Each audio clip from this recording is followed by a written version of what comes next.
How's that for a buttonhole?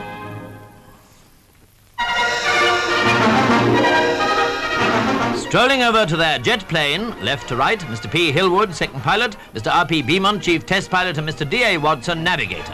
And the plane, of course, the record-breaking Canberra. On the eve of the Farnborough Air Show, new glory is shed on the British aircraft industry by the success of this bomber in crossing the Atlantic twice in one day.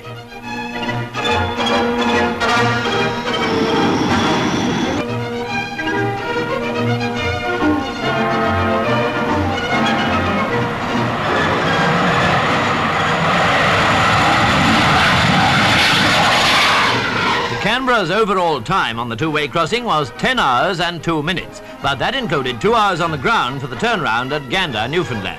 Actual flying time was westward ho, 4 hours 34 minutes, eastward home, 3 hours 25 minutes. Total, 1 minute less than 8 hours. And what were the pilot's impressions? Well, it was an interesting experience. We had breakfast at Aldergrove in Ireland, and lunch in Newfoundland, and tea back in Ireland.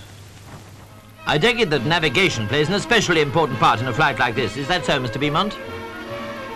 Oh yes, the navigation aspect of it was probably the most important thing of the lot. A very large amount of the credit for this flight went to Watson, our navigator, who was absolutely spot on right the way through.